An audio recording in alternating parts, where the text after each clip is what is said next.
Let's continue with Dr. Danielle Boaz, who is an associate professor of Africana Studies at the University of North Carolina at Charlotte, where she offers courses on human rights, social justice, and the law. Danielle, you've got a very interesting presentation to give as well. Hey, greetings, everyone. So happy to be here, and so happy for the opportunity to engage with broader conversation about masked violations against religious freedom, masked forms of religious discrimination. And the reason for this is because my topic, as was just alluded to, is something that doesn't often come up in these kinds of forums. And so I think that it's really important just to kind of get the word out there a little bit, which is what a lot of my work tries to do. So my presentation and my essay are about masked violations of the rights of devotees of African diaspora religions. And I feel the need to just mention a few because some of you might not even have any sense of what I'm talking about here. So we're talking about Santeria Lucumi or Palomayombe, which come from Cuba, Vodou, which is more popularly and derogatorily referred to as voodoo in Haiti, candomblé and umbanda in Brazil, obia in the Anglophone Caribbean, among dozens, if not hundreds, of other religions, primarily found in the Americas. And essentially what I'm arguing in my presentation and my essay is that these religions are not often seen as religions, and so it's really hard to protect the religious freedom of these communities. And in some cases, they're outright dismissed as religions on the same category as what we often refer to as kind of the big three, the Abrahamic religions. But in some cases, they're just completely overlooked. People aren't studying them, aren't thinking about them, aren't talking about them in forums like this.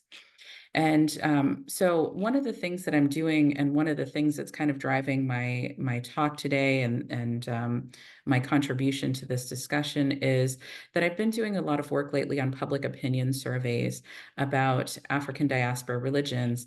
And I'm in the process of doing a couple of new ones, but the ones that I've done so far and the ones that appear in my essay reveal some very strong biases, some very strong forms of discrimination against African diaspora religions in the United States. And so just a couple of things that I mentioned in my essay are, for example, less than 20% of the US population, based on a nationally representative survey that we did of around 1,300 people, suggests that less than 20% of the population sees African diaspora religions like Santeria Lucumi or like Haitian Vodou as religions. And in the case of Santeria, more than half of people believe that devotees are practicing witchcraft and black magic. In the case of Vodou or voodoo, around 2/3 of people believe that these folks, these devotees of these religions, are practicing witchcraft and black magic. And then only around 20% of people would feel comfortable with their children being educated about these religions. So these are just a couple of examples of some of the questions that I've asked on these recent public opinion surveys to give you a sense of what kind of discrimination we're talking about. Now, another thing that I delve into that I wish I had 20, 30 minutes to talk about a little bit, because I think that it's not well understood, is why these stereotypes develop about these religions. And if I can really oversimplify things, we can say kind of the same general thing about all African diaspora religions, at least in the Americas. And that is that discrimination against them dates back at least 200, maybe 250 years, when these religions were associated with a lot of slave rebellions in the Americas. Religious leaders were often providing various rituals or talismans or ceremonies to help encourage the insurgents or protect them from detection, protect them from bullets or other forms of attack. And so these religions were heavily policed as a threat to the institution of slavery. And then after emancipation in the Americas, they were often heavily policed as a threat to public health and morality. They were prohibited in almost every country or colony at that time of the Americas. And were often heavily policed. Authorities were coming in, arresting religious leaders, arresting participants in ceremonies, seizing their religious artifacts, and often throwing them in jail or putting them into forced labor. And so I talk about very briefly about this history of persecution, of racialized persecution of African diaspora religions.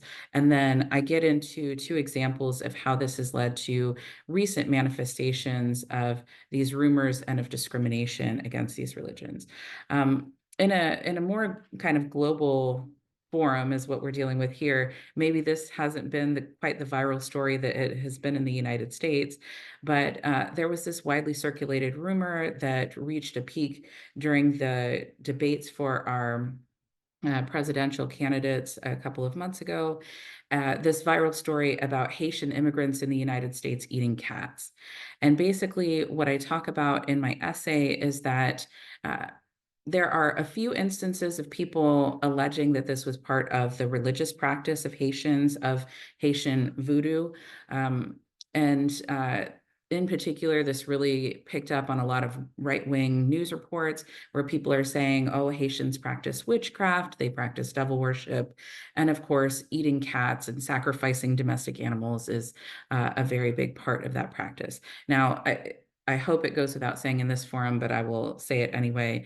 This is not a practice of any African diaspora religion. They don't in any way harm any what we would consider domestic animals in this area, so such as cats or dogs.